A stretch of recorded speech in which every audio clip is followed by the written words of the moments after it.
All right, hello everybody. This is Ben Wortham and Kathy Kumar coming from you at CCUSA. Just give us one sec with the IP part, just making sure everybody can hear us. If you can hear us, can you press the raise your hand button so we can see? Ah, perfect. Okay, so you guys can hear us. All right, so today we're gonna start with, I'm gonna give about 20 to 30 minutes on mental health apps that I've learned.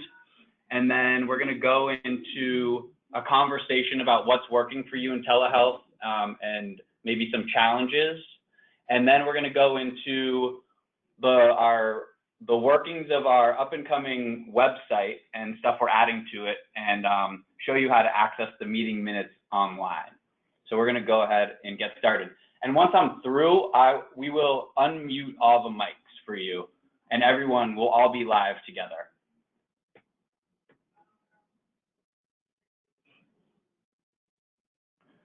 All right, so this is just, if you have anything before we're done, it shouldn't take too long. I'm just gonna present some information. You can use the chat box feature, but again, we're gonna unmute the mics for you. And when I'm through, we are recording this right now, but when I'm through, once we start our open dialogue, we're not gonna record it anymore, so you don't have to feel like what you're saying is being recorded or going anywhere. And so we'll start with number 2 right there. So in October, and this was a little bit back now, I attended a conference by the American Psychological Association, and here's some takeaways. So I'm presenting to you the information I thought was really interesting and my takeaways of what I've learned.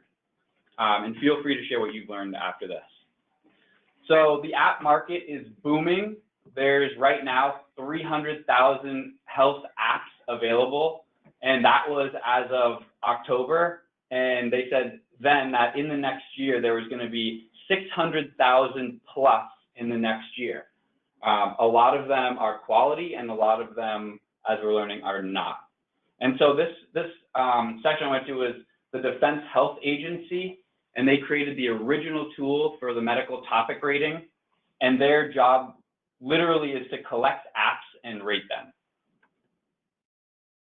So they have rated 400 plus apps now at the Defense Health Agency. An example or a story that they said that I found really interesting.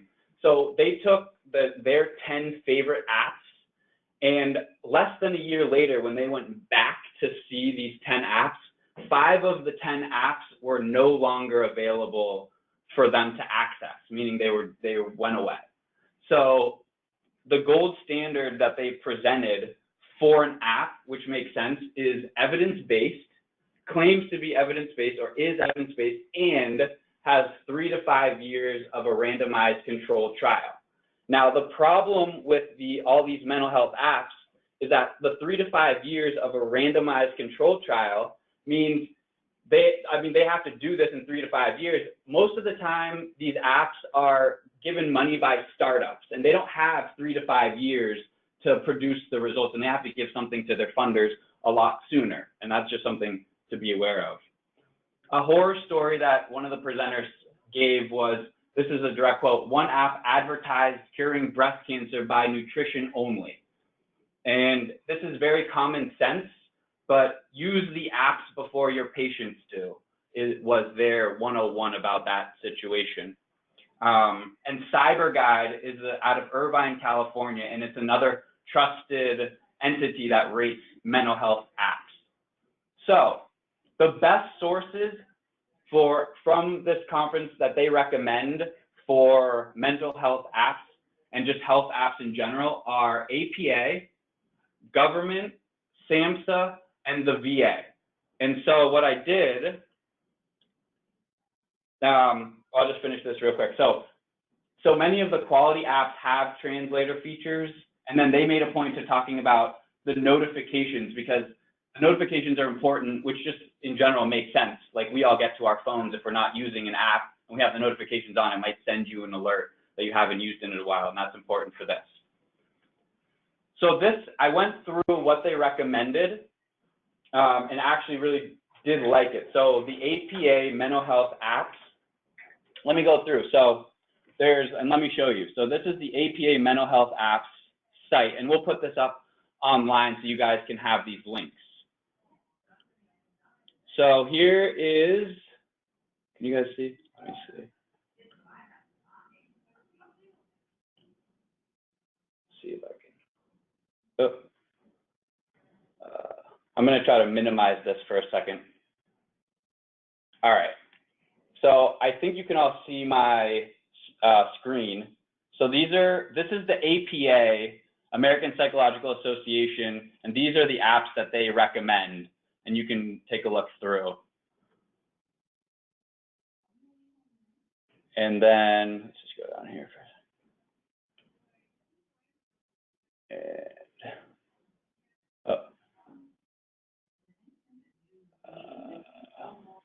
Give me 1 second. Oh.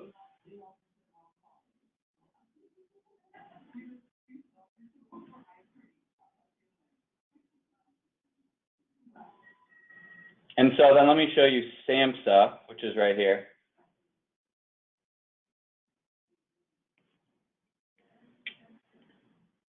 Got it for you.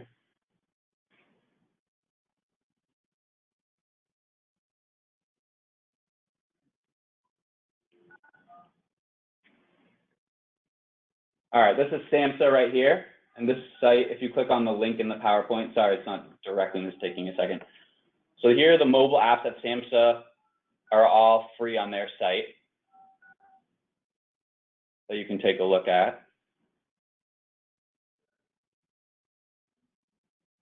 And then one more, let me see if I can do this a little faster.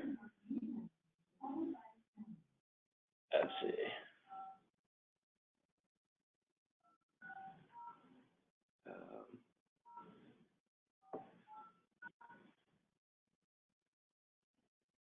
Okay, and then here's the VA. And I thought this one was really great too. And these are all the apps that the VA offers that you can explore. So these 3 sites.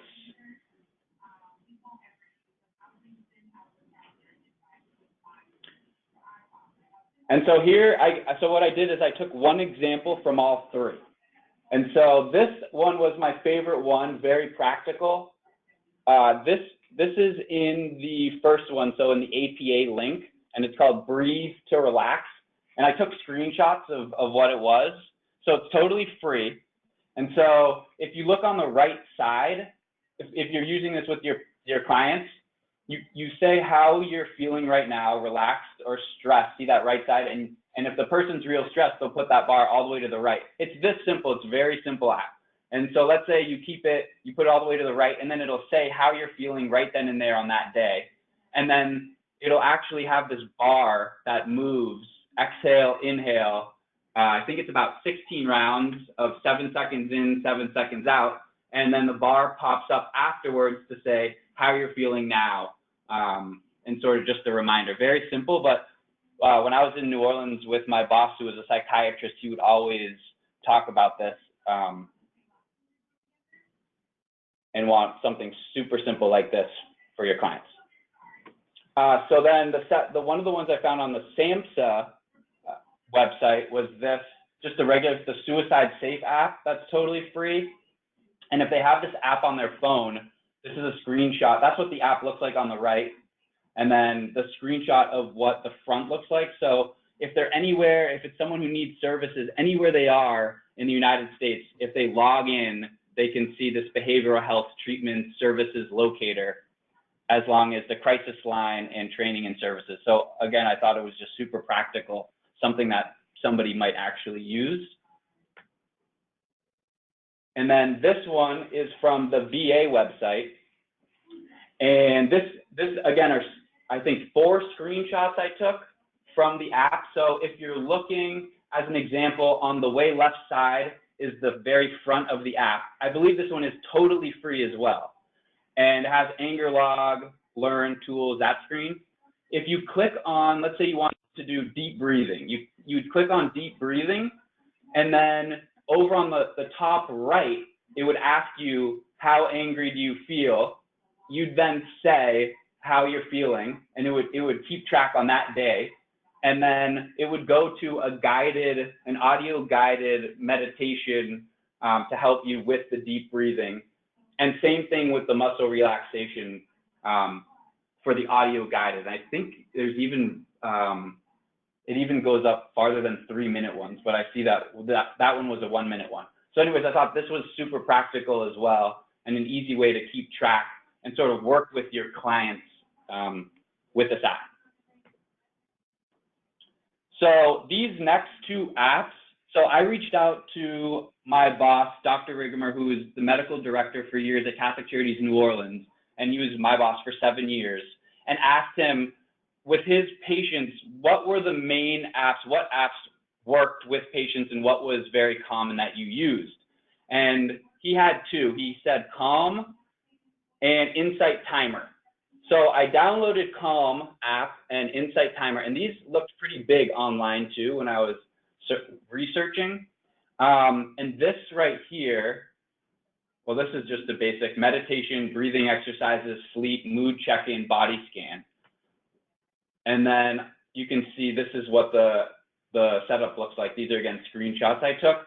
Now, the thing that I learned was that I'm pretty sure it says free for Calm when you initially download Calm and this app, Insight Timer. Both apps have very few features within the app that are actually free. So that's just something to note. These are Calm and Insight Timer recommended, but not free. I believe both were $60.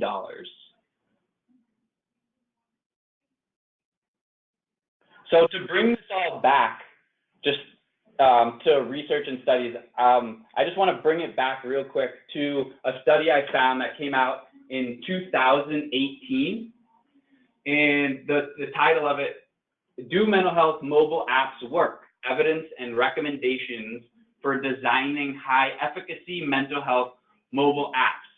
Now, the takeaway that I have in quotes is, the U.S. National Institute of Mental Health have pointed to mental health apps as cost-effective and scalable solutions to addressing the mental health gap. So they had different sections of this study. So on this one, they did an analysis of 18 random control trials covering 22 apps. And this is apps specifically to help with depression. And I put in quotes as the takeaway conclusion was, using apps to alleviate symptoms and self-managed depression significantly reduced patients' depression symptoms compared to controls. And the greatest benefits for individuals with mild to moderate depression. And they stress, which I think we would all agree, that it doesn't work well for someone if they just use these apps for major depression.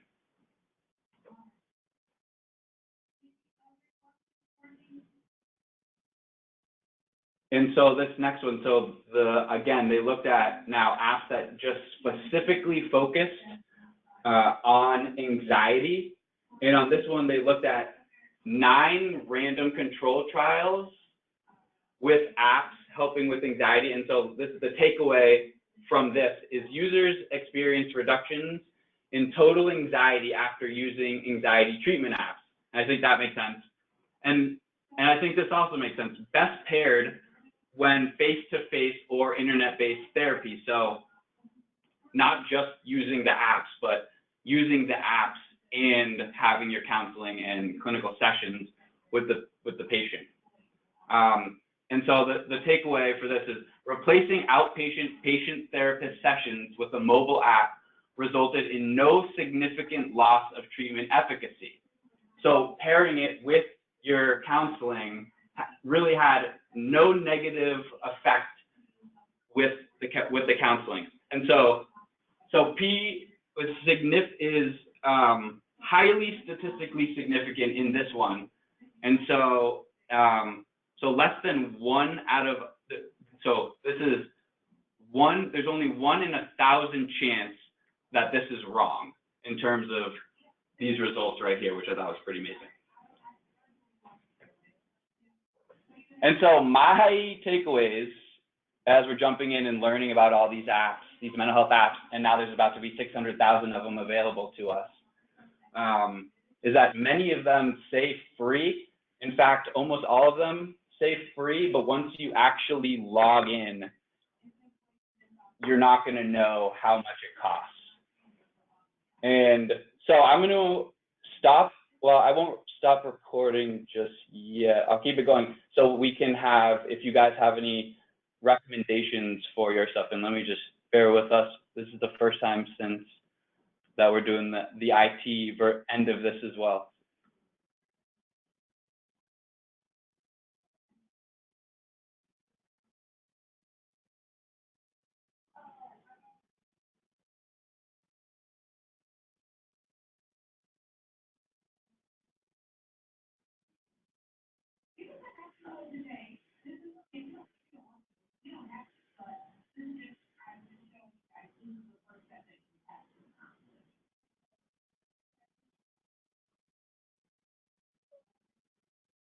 Okay, so if anyone, I think I've given you all permission to unmute yourself. If anybody wants to add in what they've learned, if anybody has a recommendation for an app or disagrees with anything that I just said.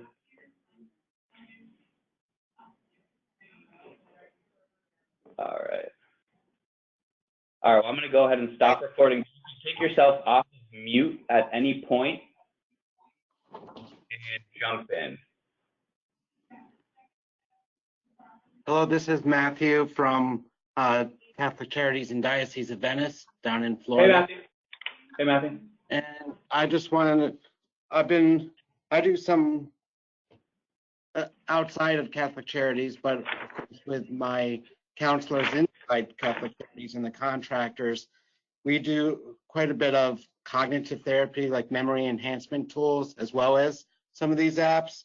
And what I've noticed is that although they say that there's internet as well as the apps, they only work on like smartphones or small tablets and not through actual web, which of course takes away a whole bunch of client capabilities.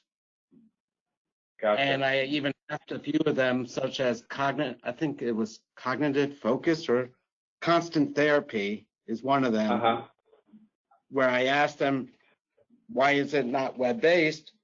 And they continue to say, well, we'll get there eventually. Just wanted to put that out there. Yeah, is that so that's a oh, go ahead, sorry. I'm just concluding that there's definitely a difference between internet capability and the app-based programs. Gotcha. Thank you for that.